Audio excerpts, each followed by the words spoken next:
fin. Tenemos abiertos entonces aquí en Mateo capítulo 5, 38. Quizás el título no es muy original, lo van a encontrar cientos de veces en internet, que es la milla extra. Para nosotros en el sistema métrico sería el kilómetro extra, ¿no? Aunque vaya a saber si coincidía realmente con el kilómetro o con la milla en aquel tiempo. La cuestión se entiende, ¿no? Que cuando se habla de la milla extra, y incluso he visto canciones evangélicas que hablan acerca de esto, es hacer más de lo que te piden, algo que a lo mejor no te gustaba, y encima haces 1 kilómetro más. Te pidieron 1 milla, hace 2.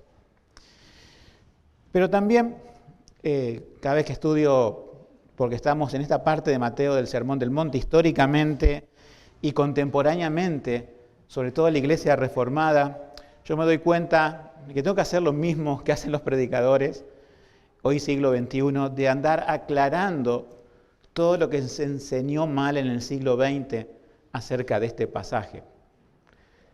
Casi todos los predicadores reformados que he escuchado de la actualidad y que se basan mucho en el mensaje de Martin Lloyd-Jones, que ya falleció, que fue del siglo XX, que él empezó como una punta de lanza, podemos decir, como el primero a recordarle al público evangélico que iban por otro camino con la interpretación del Sermón del Monte. Y si los fariseos lo explicaron mal y Jesús lo vino a corregir, otra vez la iglesia evangélica interpreta mal las palabras de Jesús. Y estamos en la misma. Entonces, claro, siempre la estructura hasta que terminemos la parte del Sermón del Monte, vamos a tener primero explicar cuál era el principio del Antiguo Testamento. Oísteis que fue dicho a los antiguos. O sea, ¿cuál es el principio original? Segundo, ¿cuál es la interpretación errada de los fariseos? ¿Cuál es, tercero, la corrección que hace el Señor Jesucristo? ¿Y cuál es el significado frente al contexto evangélico que ha distorsionado esto? Y uno dice, bueno, algunas distorsiones no son tan graves. La cuestión es que sí. Cada vez que me pongo a analizar esto, cómo se ha distorsionado la interpretación del Sermón del Monte, ha afectado la vida de creyentes, la vida de iglesias, y podemos decir hasta ciertas naciones en su momento, malinterpretando esto. O sea que cuando recordemos estos mensajes del Sermón del Monte, si bien lo hemos tocado en otros estudios bíblicos, que recordemos la enseñanza correcta, porque algo tan precioso como lo que nos dio Jesucristo no puede ser malinterpretado. No puede ser, como decimos hoy en la actualidad, un cortar y pegar sin el análisis bíblico de todo el contexto de la Escritura, sino que nos centramos en la palabra y hacemos como una tabla de los mandamientos de lo que dijo Jesús, y si dijo no hay que resistir al mal, entonces ciegamente no nos oponemos a nada de lo que es malo y así actuamos. Pero recordemos el contexto, porque esa no es la forma de interpretarlo. Jesús empezó hablando de los pobres en espíritu. Empezó hablando de un nuevo nacimiento. Empezó hablando de las características que tienen que tener los ciudadanos del reino de los cielos. No está legislando sobre una nación, no está haciendo leyes civiles ni políticas, sino que está dándole a los creyentes lo que deben hacer respecto a determinadas cosas. ¿Se entiende?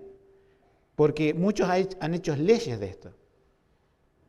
Le voy a poner, y empiezo con una introducción, que es una película que vi, que está basada sobre una historia real, de un soldado en Estados Unidos. Se llamaba Desmond II, de apellido. La película la hizo Mel Gibson.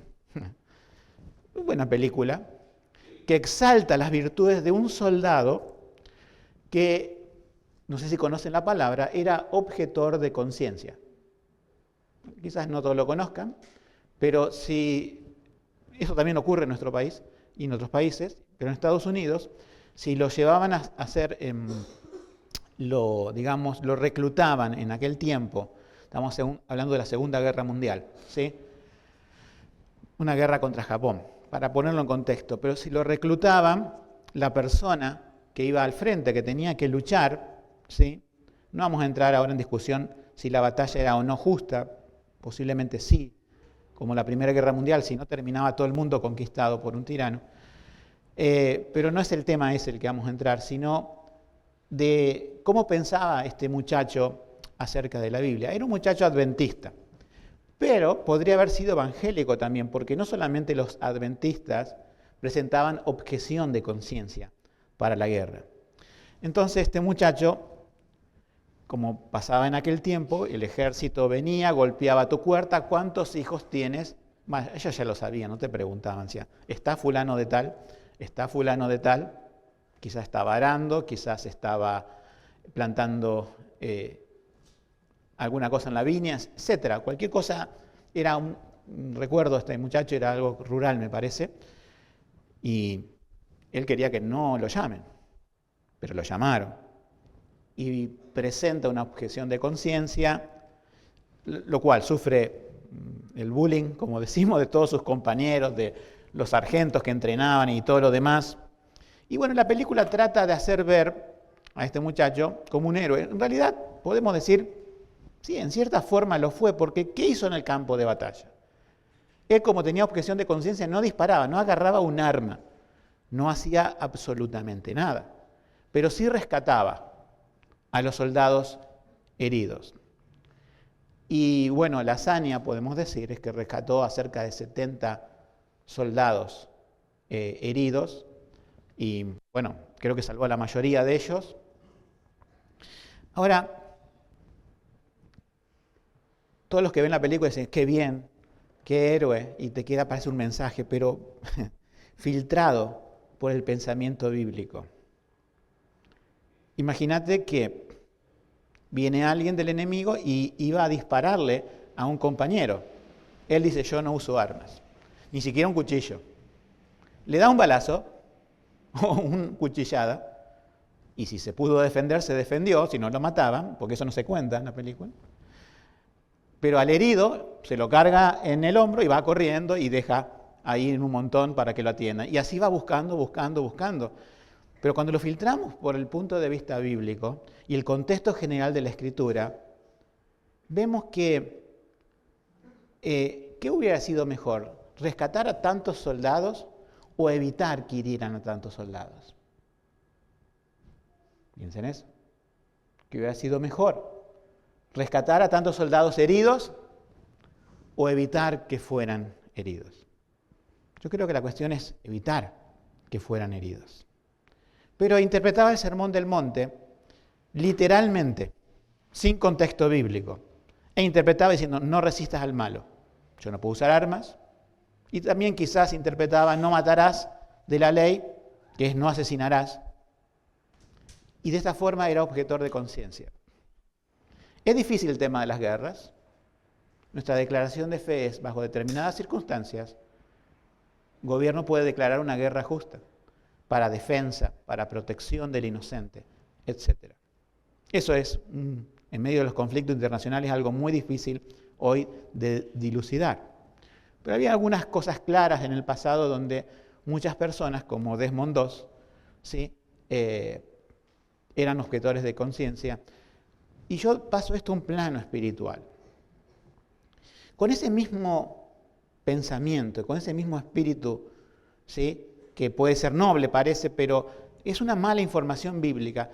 La gente que fue formada, y ustedes nacieron, una gran mayoría de los que están aquí como yo, en el siglo XX. Yo nací en el 74. Y se han crecido y han estado en iglesias y le han enseñado el Sermón del Monte como diciendo, bueno, hay que tomar literal.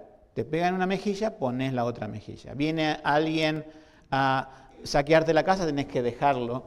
Te hacen una demanda injusta en contra tuya, mintiendo, y tenés que permitirlo porque no resistas al malo, dice la Biblia. Pero no es así.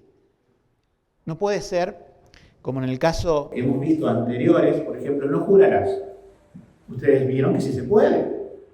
Entonces, lo mismo que hacen con todas las enseñanzas anteriores, han hecho con esta de hoy. Y ya estoy pensando en 2 domingos siguientes que tengo que dar otra parte del amor a nuestros enemigos, que tomando así, literalmente, se hace una doctrina incorrecta. Entonces, Estoy en la introducción todavía. ¿Por qué muchas personas cristianas, evangélicas, han tomado mal esto y cuáles han sido sus consecuencias? Es que no han protegido a sus familias, no han protegido, ¿sí?, como cristianos, el avance del mal en la sociedad, no se han opuesto a nada, han sido unos cobardes con justificativo bíblico, no se han querido involucrar en nada, han hecho como el avestruz que mete la cabeza debajo de la arena diciendo no, yo no me opongo a nada, yo no sé nada, que avance el aborto, que avance la ideología de género, que avance la injusticia, yo no me meto, no resista al mal, hay que poner la otra mejilla. Y han hecho un desastre. Han hecho un desastre. La teología reformada en el siglo XXI vino a rescatar esa mala enseñanza. Vamos al primer punto. ¿Cuál era el principio del Antiguo Testamento de esto que hemos leído? Como empieza, ¿oíste que fue dicho a los antiguos? Versículo 38, ojo por ojo y diente por diente. Bien, ¿oíste que fue dicho? ¿Dónde? Bueno, en Éxodo, en Levítico 24, 19, dice así. Levítico 24, 19. Y el que causare lesión a su prójimo, según hizo, así le será hecho. Rotura por rotura, ojo por ojo, diente por diente. Éxodo dice mano por mano, pie por pie. Según la lesión que habrá causado al otro, así se hará con él. Y después les digo esto para el que hiere algún animal ha de restituirlo, lo mató, tiene que devolverlo. Mas el que hiere de muerte a un hombre ha de ser muerto. El que hiere de muerte a un hombre, no por accidente, porque se contemplaba el accidente, ¿sí?, sino el asesinato indiscriminado, se paga con la muerte. Nosotros sabemos que, bueno, la ley ceremonial fue abolida, la de los sacrificios animales, porque vino Cristo. Y decimos también que la ley civil fue abolida. Ojo con eso, cuidado con eso, no estoy tan seguro de que todas las leyes civiles hayan sido abolidas y que no tengan un principio de sabiduría de Dios, porque es Dios el que dio estas leyes, ¿sí? Nos queda, por supuesto, la ley de los 10 mandamientos, que es no matarás. Pero hilando más fino, ¿qué pasa al que mata? Si algunos de ustedes se preguntan, ¿sí?, ¿la Biblia tiene pena de muerte? La respuesta clara, concisa, inequívoca es sí, tiene la pena de muerte. Pero nuevamente viene la Iglesia evangélica del siglo XX con todos sus errores doctrinales a decir, no, pero eso era para el Antiguo Testamento, estamos en la dispensación del Nuevo. Entonces, obviamente creo que por una cuestión de dominio y soberanía de Dios, no hay pena de muerte en la mayoría de los países. En la mayoría de los países, hay en otros, donde la pena de muerte es a veces, no del punto de vista bíblico, mejor dicho, es algo, el que se opone al gobierno muere simplemente, pero por un fenómeno, como digo, que Dios ha permitido, la mayoría de los países, casi todos, no tienen pena de muerte. Pero los cristianos no saben qué responder al respecto. Entonces, ¿qué han hecho los estados, en general los países, al apartarse de la Biblia? Son un sistema garantista de los asesinos. Son un sistema que toma la muerte de alguien que mata a otro como si fuera, no sé, que le robó o le chocó el auto. Personas que matan a los pocos años por buena conducta, el 2x1 y cuántas historias inventan. Los abogados salen y ¿qué hacen? Reinciden muchas veces, matan a otro. ¿Por qué cualquiera sale con un arma aquí en Rosario y es agarrado y bueno, pero no le pegó la bala cerca, no lo mató? Y vamos a darle unos, sí, le dan un par de años nada más, o nada. Porque el mundo malinterpreta la justicia de Dios. Vida por vida. Es un principio de equidad. Un asesino, listo, se acabó. No había cárceles. ¿Vieron que no había cárceles? No podían ir a fabricar cárceles. Pero hay cárceles. Y uno diría, bueno, ¿qué responderíamos frente a esto? Bueno, que el que mata a alguien por el solo hecho de querer matarlo, por asesinato, tendría que estar preso de por vida. Tendría que estar preso de por vida.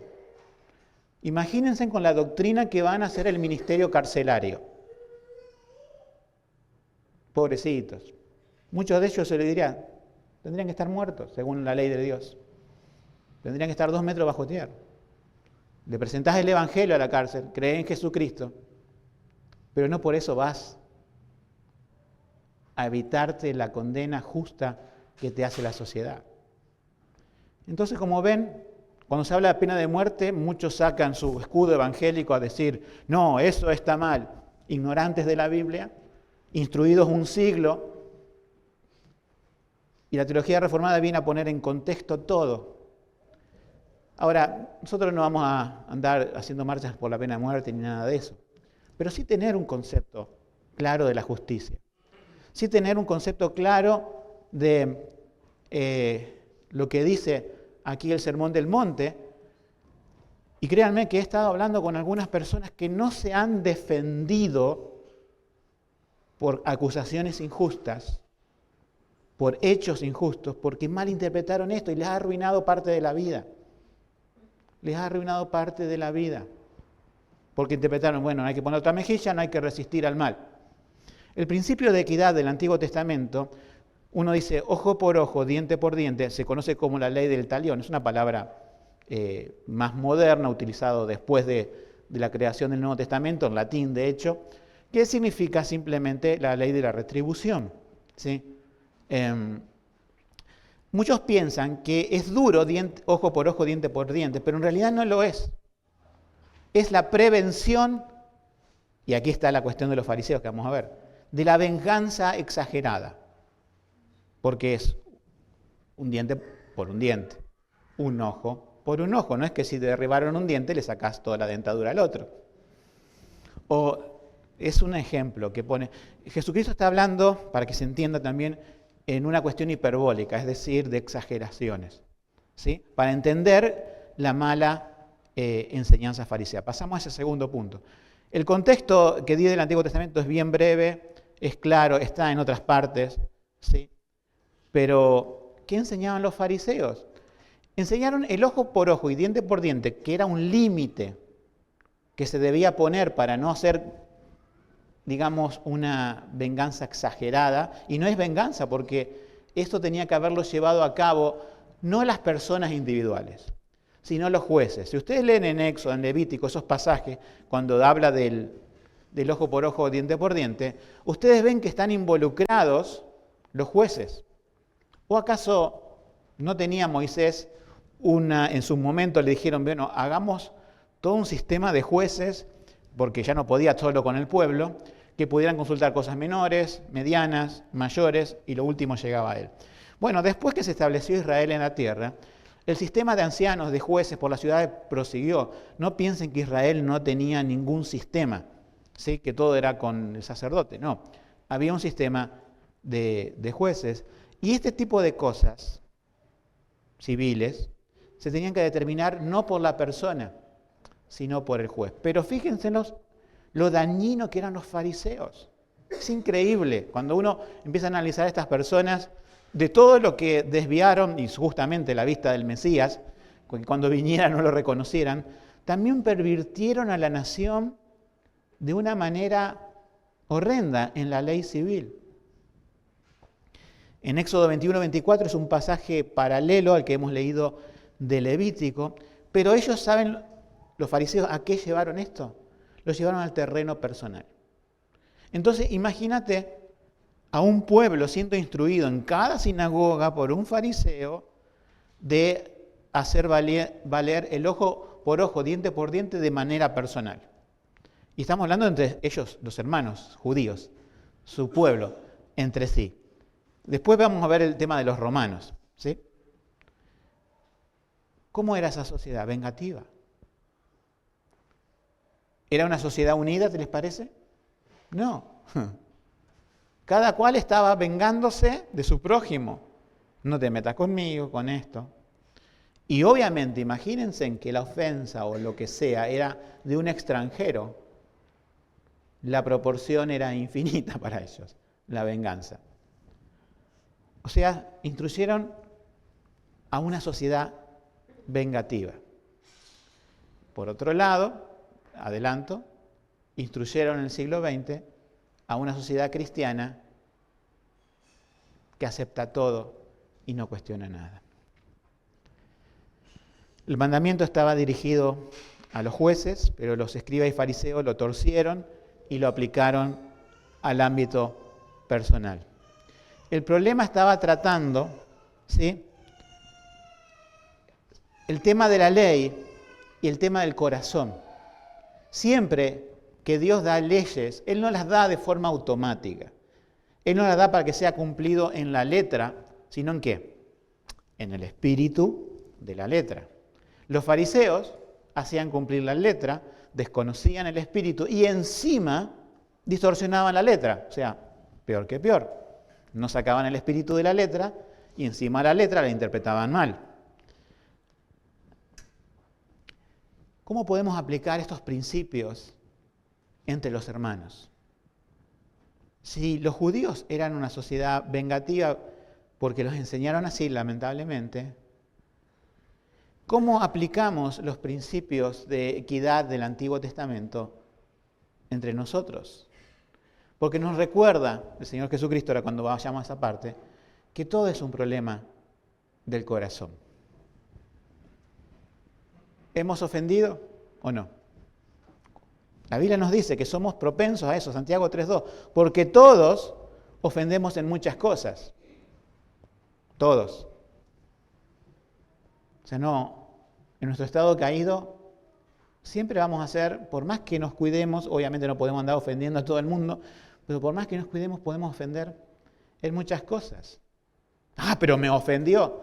Y sí, porque aún es un hermano que lavado con la sangre de Cristo lucha con su pecado remanente y vos luchás con el tuyo.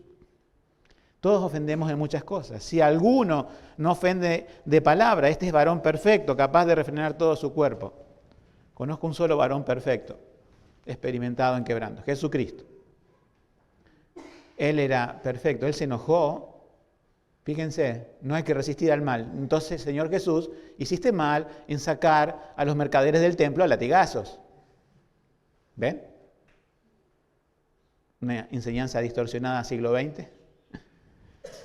Pero Jesús obró, Él se enojó con justa ira, Él no pecó, Él no ofendió de palabra desde un pecado porque no tenía pecado. Si lo demás se ofendía era porque Él les decía la verdad. Ahora, pero nosotros ofendemos en muchas cosas, dice la Biblia. ¿Y qué otro versículo viene al auxilio de eso para nosotros? Viene Proverbios 19:11. La cordura del hombre detiene su furor y su honra es pasar por alto la ofensa. Su honra es pasar por alto la ofensa. Hermanos, si ofendemos tenemos que pedir perdón. Yo a veces me equivoco, hago cosas que no tengo que hacer y digo, discúlpame, quizás me excedí en la forma de decirlo. Pero también está lo otro. A veces nosotros, por nuestro propio pecado, decimos cosas sin intención de herir, pero torpemente, por nuestro pecado, vuelvo a decir. A veces a sabiendas, ahí tenemos que pedir perdón. Pero hay gente que se enoja de todo, que me miró, que dijo, el silencio, la pausa, etc. Para personas todo es una ofensa y no sabes cómo tratar con esas personas, porque si le digo esto se enoja, si no le digo se enoja, si me río se enoja, si pongo cara seria se enoja. ¿Qué hago? Hablad verdad cada uno con su hermano y el otro lo que tiene que hacer es crucificar su orgullo porque está alto, alto como un rascacielos, altísimo. Las personas que más se ofenden de todos son las que tienen su orgullo por las nubes. Siempre están ofendidos, siempre están mis derechos, que nadie me quite mis derechos. Aprendamos de Jesús, que teniendo el derecho del universo, vino y se humilló y estuvo entre nosotros y fue hecho alguien que obedeció a su Padre y se humilló aún lavando los pies de sus discípulos y no respondía a las injurias después vamos a ver que sí respondió a una por una cuestión de dejar en alto la ley, pero que él, teniendo el derecho de todo, no los ejerció. Hay una canción que dice algo así cuando cantamos. Y nosotros, pecadores, que no tenemos ningún derecho, queremos exigir todos nuestros derechos. Pasar por alto la ofensa podría ser algo que podamos entrenar, ¿sí? A lo mejor la persona que nos ofendió, o que pensamos que nos quiso ofendernos, no fue tal el grado. Y podemos decir, bueno, lo paso por alto. Pero para pasarlo por alto no podemos hacerlo si, como hoy cantaba aquí con las personas sordas que tienen un lenguaje de señas para decir yo me rindo a Él. Hoy hemos cantado yo me rindo a Él y es caer de rodillas delante de Dios. No podemos pasar por alto la ofensa si estamos parados. No podemos. Nos pega en la cabeza. Pero si estamos arrodillados delante de Jesucristo, esa ofensa pasó como una bala perdida. Nunca nos tocó. Entonces, aquí hay una falsa interpretación de la ley de parte de los fariseos. Y ahora viene, lo importante, viene la corrección de Cristo. Cuando dice, mas yo os digo, recuerden, Él no está anulando el Antiguo Testamento, diciendo, gente, partan la Biblia y quédense con lo que yo digo. Ya sabemos que esa es una interpretación errada. Lo que está diciendo es, lo que mal interpretaron los fariseos, yo les muestro el camino correcto de la interpretación y que, bueno, ¿cuál es lo que muestra Jesús? Nuevamente tenemos que hacer una aclaración aquí porque estamos con este contexto, digo, del siglo XX mal aprendido a veces y también en el siglo XXI esto continúa. Recuerden esto, para después ir a la enseñanza puntual de qué es eso de no resistir al malo y demás. Romanos 13:4. ¿Qué nos habla ese pasaje? Dice, cuidado con el soldado romano. Lleva algo en la cintura. No es un ramo de flores, no es un celular. Es la espada. ¿Sí? ¿Cuántos cristianos han dicho, por el sermón del monte mal interpretado, no, ser policía que lleva una pistola en la cintura, eso no puede ser de cristianos, no puede ser. O sea, Dios está diciendo, el soldado romano, que era una ocupación ilegal, podemos decir, porque bueno, había conquistado Palestina, pero aún así se entendía que bajo la soberanía de Dios, siempre la instrucción a los creyentes fue no hacer una revolución, no, sino acatar esas autoridades, porque eran de parte de Dios. Ah, pero era injusto. Era de parte de Dios. Ah, pero era de parte de Dios. Y llevaba una espada. En cierta forma, lo que le convenía al Imperio Romano era mantener la paz en todos los lugares. Y los cristianos no tenían que caracterizarse por alterar esa paz. Entonces Pablo le recuerda a un contexto cristiano y un gentil de que están bajo un imperio. Y que hay soldados que aún así son ministros de Dios para castigar a lo malo. Ninguno de ellos quizás a tan poco tiempo hubiese pensado en el Sermón del Monte. Se estaba escribiendo la Biblia, se estaba compilando el canon del Nuevo Testamento. Pero sí, nosotros, 1900 años del siglo pasado, ¿no es cierto? Y 2000 años después, con todo el panorama bíblico, nuevamente se aplica mal. Obviamente, el policía que lleva en su cinturón la pistola, y yo se los he dicho a muchos policías y he predicado en un momento a casi, 400 policías juntos, una oportunidad que se me dio, recordarle esto es de parte de Dios, pero si lo usan bien, de acuerdo a las leyes, porque hay leyes también en nuestro país que dicen cuándo usar o no el arma, pero como cristianos bíblicos decimos, Dios pone policías, Dios pone jueces, pone todo un sistema. Y eso no se puede abolir malinterpretando el Sermón del Monte, eso tiene que estar. creo que Martin Longchamp decía que había un escritor ruso, Tolstoy, ¿sí?, que llegó a decir, bueno, no tiene que haber policías, no tiene que haber sistema de juzgados, no tiene que haber absolutamente nada, porque invocaba el Sermón del Monte. Leí algo de Tolstoy, una pérdida de tiempo, pero es para conocer la cosmovisión, de que, por ejemplo, Gandhi, ¿recuerdan? ¿Sí?, que era un pacifista, utilizaba esos principios. Pero imagínense si, claro, a algunos les funcionó, dependiendo quién era el ejército invasor. Pero imagínense en que utilizamos siempre esos principios en todas las latitudes, en todos los contextos, y entonces posiblemente gran parte de la humanidad se extinguiría por medio de personas que matan irracionalmente. La confesión de fe nuestra dice, es lícito hacer la guerra bajo ocasiones justas. Yo al principio, cuando tomaba la confesión de fe, esto me chocaba, porque venía con el chip del siglo XX, diciendo no, ni policías, ni ley, ni la otra mejilla, y no oponerse al mal, todo así, todo muy blando. Y claro, cuando hablaba la confesión de fe de la guerra, decía no.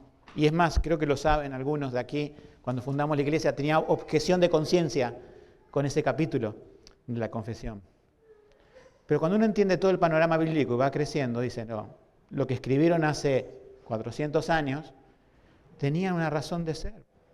Tenía principios bíblicos, no era ocurrencia de hombres, no era doctrina de hombres. Siguiendo con lo que Jesús va respondiendo a los fariseos, el Señor Jesús, ahí está la enseñanza, acá está la enseñanza principal del sermón de hoy. Lo que hace el Señor Jesús es enfocar el Sermón del Monte, lo que dice de resistir al malo y todo eso, de no resistirlo, es a la relación personal del creyente. No está haciendo legislación civil, ¿se entiende? No está creando leyes para que la copie un país. Le está hablando diciendo cómo es el corazón de aquellos pobres en espíritu. No tenés que reclamar siempre, de manera insistente, todo lo que tus derechos te dan. Tenés que ser humilde como Cristo. No tenés que al otro hermano que te ofendió decir, no, esta no se la voy a dejar pasar, sino justamente es algo de honroso, dice el proverbio, como hemos leído, pasar por alto la ofensa. Muchas veces es como poner la otra mejilla.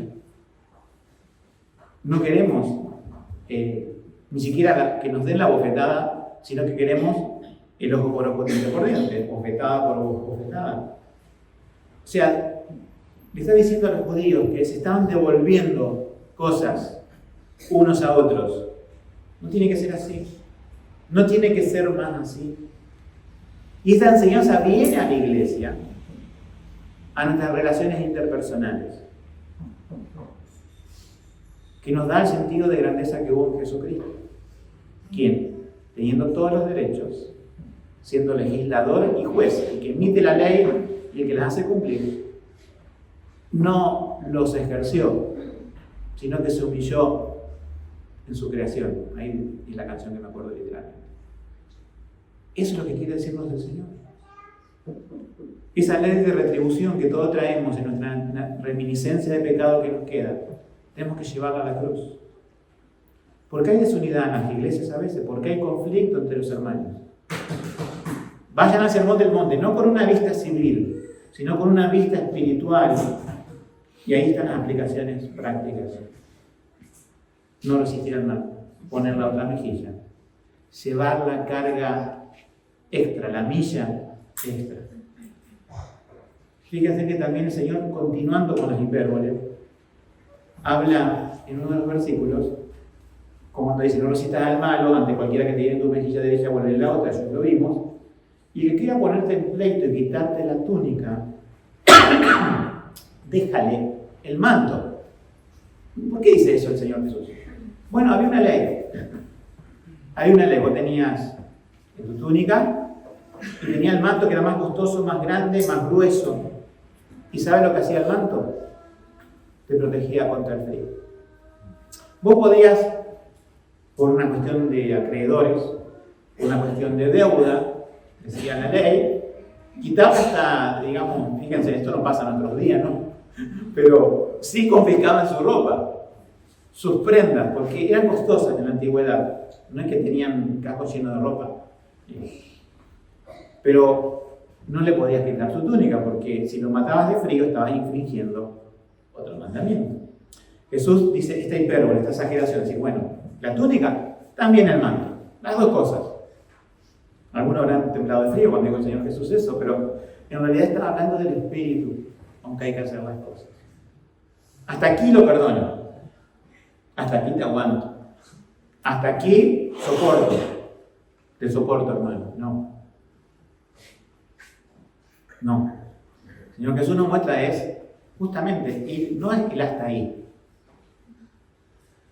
bajo la comprensión que podemos tener humanamente en las disputas, sino es un espíritu de grandeza aún mayor, es ir más allá en nuestro espíritu. La túnica, el manto, una milla es lo mismo, son como en paralelo las ideas. Una milla, entonces dos. El tema de la milla, bueno, esto es particular y lo dice en un contexto de lo que estaban pasando. Ustedes saben, ¿no es cierto?, que los romanos podían decirle a un judío o cualquier otra nacionalidad, tenés que hacer un servicio a Roma ahora, ya. Dejá todo lo que tenés que hacer y tenés que cargar esta carga por una milla.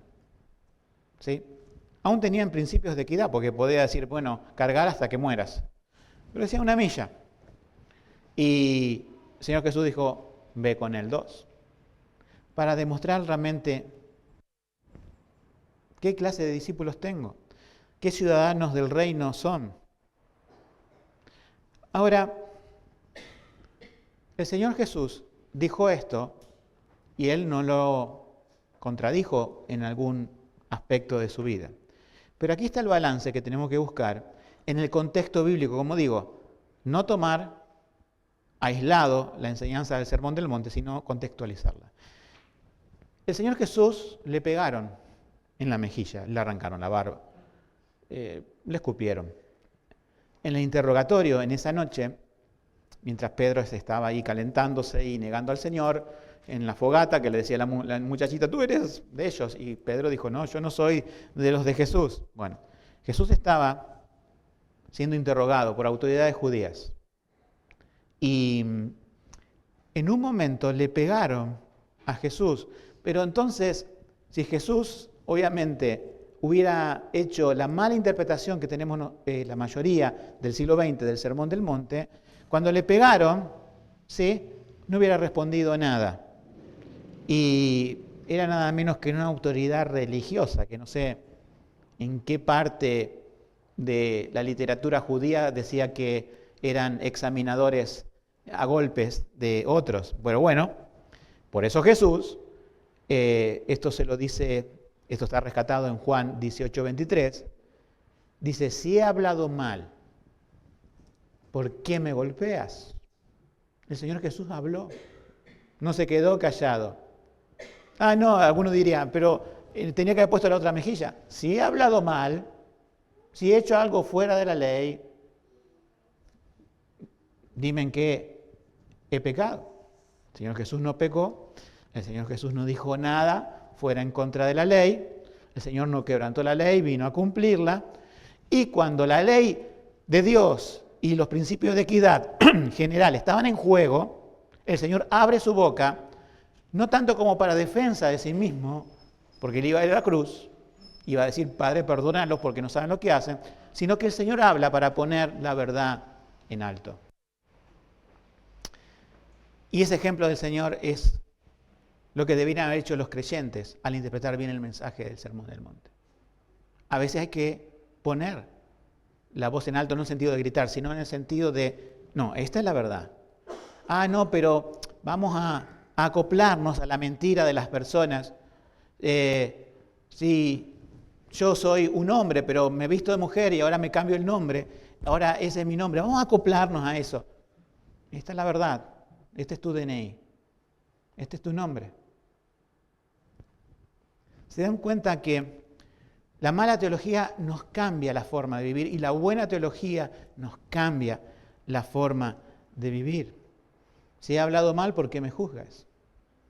Si Dios creó al hombre y mujer, en ese sentido que el mundo llama binario, pero obviamente era varón y hembra, macho y hembra, Dios los creó. Y hoy nos vienen a decir que hay otra forma de creación, que es más, creen en una evolución, por eso descartan al Creador, y nosotros tenemos que acoplarnos a la mentira, permitir que nuestros hijos sean instruidos en esa mentira y nunca ir al colegio a hablar, nunca ir a una marcha de padres de pie para decir, esto está mal, señores, ¿sí? Pero van otras personas, pero es bíblico, esto está mal. ¿Se dan cuenta? Durante un siglo metimos la cabeza en la arena y el mundo avanzó y la maldad avanzó. Y solamente en aquellos países donde había cristianos con un mejor entendimiento bíblico y más firme, es que no avanzó tanto. Pero algunos dicen, pero eso va a avanzar y es indetenible. Sí, es indetenible. Las cosas se van a complicar. Creo que está en el libro del Apocalipsis y vemos que en cuanto a una escatología, que no vamos a hablar ahora de escatología, las cosas se van a poner peor, la maldad se va a multiplicar, pero no quita mi responsabilidad humana de decir lo que tengo que decir en el momento oportuno que lo tengo que decir y poner la verdad, escuchen bien, la verdad de Dios en alto, porque es parte de la predicación del Evangelio. Es parte de la predicación del Evangelio. Tenemos otro caso, el de Pablo, Hechos 16:37. Pablo era un ciudadano romano, tenía todas esas condiciones, de nacimiento judío, era hebreo de hebreos, también era un ciudadano romano de nacimiento. Confluían todas las cosas en Pablo, era un personaje con muchas aristas. Y claro, a él lo golpearon y lo trataron como alguien más del imperio. Pero Pablo dijo, nos metieron a la cárcel, nos pegaron y ahora nos quieren largar en secreto como perros apaleados. Y dijo, no, vengan ellos mismos a sacarnos de la cárcel, esas autoridades, Hechos 16:37, porque somos romanos. Cuando las autoridades dijeron, hemos hecho algo mal, fueron y lo sacaron. Ahora, ¿qué? ¿Le agarró un ataque de orgullo a Pablo? No. ¿Pablo empezó a contradecir el Sermón del Monte? No. Pablo hizo valer un derecho que estaba vigente en aquel tiempo del Imperio Romano, que un ciudadano romano no puede ser tratado de esa forma. El apelar a César le costó ir a Roma, pero en todo ese transcurso predicó el Evangelio, en todas esas cárceles predicó el Evangelio, y en su casa de alquiler en Roma, porque Dios quería que llegara el Evangelio de una manera, porque ya había llegado, pero más precisa allí, utilizó un recurso legal, apelar a César. ¿Fue ataque de orgullo de Pablo? Nuevamente no. Nos damos cuenta cómo se entiende esto bíblicamente a la par del Sermón del Monte, que es una aplicación personal, que nos hace humilde, que nos quita el orgullo a hacer leyes civiles aplicables para toda la vida del creyente y entramos en un gran problema. Los creyentes debemos ser justos y equitativos. Y antes de pasar a la última parte del sermón, que es la milla extra, no hay nada en contra de los abogados, como no hay nada en contra de la policía. La Biblia apoya jueces, abogados, policías, el ejército incluso. O sea, todo eso está bien en cuanto sigan los patrones de equidad del Antiguo Testamento, pero en cuanto a los abogados también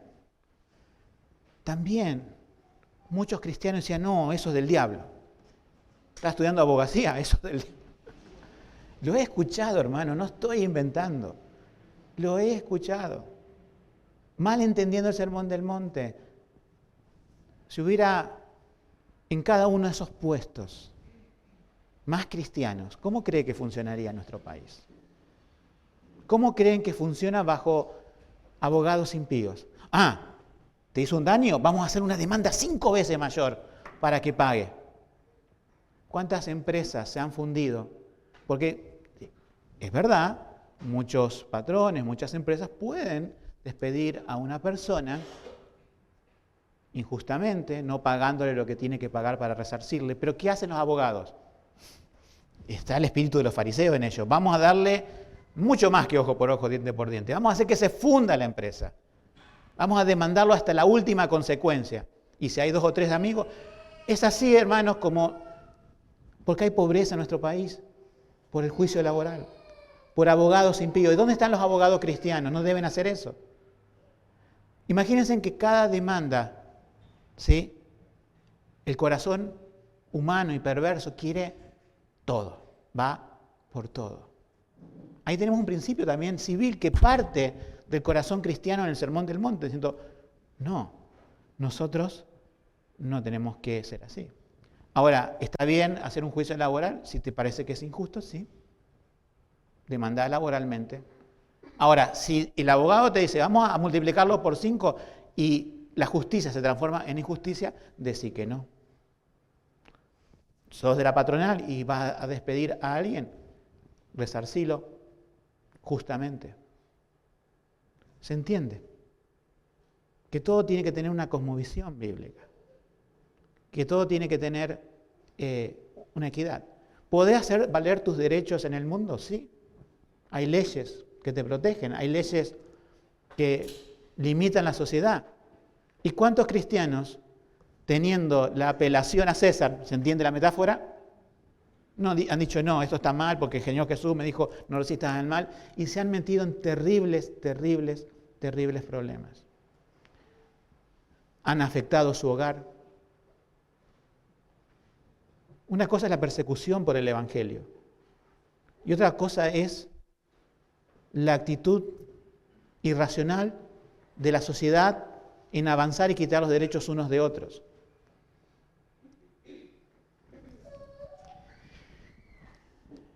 Siendo al Espíritu del Señor, yo le voy a poner un ejemplo, que esto es la milla extra. Este ejemplo lo trajo también Martin Lloyd Jones, pero me gustó. Y es un ejemplo de un misionero llamado Hudson Taylor, ¿sí? Hudson Taylor era un misionero en China. Y él, recuerdan, creo que hace no mucho explicamos que él se vestía como chino para adaptarse, ¿no es cierto?, a la cultura. Así que estaba vestido como los chinos. Entonces, de lejos así, bueno, lo podías reconocer que Hudson Taylor no era chino. Estaba vestido igual. Entonces, junto a la orilla de un río en China, un atardecer, estaba haciendo señas a un bote para que lo llevara al otro lado del río. Cuando el bote se acercaba, apareció un chino opulento que no reconoció a Hudson como extranjero, porque iba vestido con ropa del país. Así que pues, cuando el bote atracaba, le dio un empujón a Hudson Taylor y lo hizo caer en el barro. Hudson Taylor, sin embargo, no dijo nada. No dijo nada. Pero el barquero se negó a aceptar a bordo a ese compatriota corpulento, porque dijo, no, ese extranjero me hizo señas y el bote es para él y él debe ir primero. ¿Qué hizo Hudson Taylor en ese momento? Diciendo, bueno, yo voy primero y vos porque me pegaste y me hiciste caer en el barro, quédate en tierra. No. El viajero chino quedó sorprendido cuando se dio cuenta, ¿no?, de que había empujado a Hudson Taylor, que era conocido por predicar el Evangelio. Y este no se quejó, sino que es más, lo invitó al hombre para que se subiera al barco y vayan los dos juntos. Y en el barco inició una conversación, sabía hablar chino obviamente, y fue algo que lo marcó a este hombre, diciendo, es un extranjero, sí, yo lo traté mal, sí, pero a pesar de tratarlo mal hizo algo bueno por mí. Eso no se trata de ser chino o extranjero, haber pensado este hombre, algo hay en ese corazón, algo que va en contra de la naturaleza humana hay. ¿Qué tienes para decirme? Creo que también nosotros podemos tener muchas situaciones allí y debemos verlas a tiempo, cuando podemos hacer ese tipo de cosas para comunicar el Evangelio. Conclusión, el mundo vive obsesionado con los derechos personales, pero Cristo nos llama a morir a nuestro yo, a reflejar su gracia en cada ofensa. No se trata de ser ingenuos, como hemos dicho, ni cómplices del mal, sino demostrar que nuestra seguridad está en el Rey con mayúscula, que ya venció la cruz. La milla extra es el camino de la cruz. Esa es la conclusión del sermón. La milla extra es el camino de la cruz. Como siempre dejamos preguntas. Hermanos, ¿cómo estamos respondiendo a las ofensas? A esas ofensas que son a veces personales en la congregación, con un espíritu de venganza o con un espíritu de gracia en Cristo. Segundo, el Señor me ha enseñado a que puedo saltar mis derechos por amor al Evangelio y el testimonio del Salvador. Tercero, estoy dispuesto a llevar la milla extra, aunque me cueste, para mostrar a otro la grandeza de Cristo. Muchas veces podemos decir, pero esto le pasa porque se lo merece. Esto no tengo que ocuparme yo porque la persona hizo eso y lo que está sufriendo es causa de su negligencia. Yo no voy a ayudar a mi hermano, yo no. Eso sale de nuestra naturaleza humana. De las palabras de Cristo saldría, sí, puede ser. Se ha equivocado, ha hecho las cosas mal, muchos de nosotros nos metemos en problemas innecesariamente y tenemos que ayudarnos porque tenemos que hacer la milla extra. Señor nos bendiga.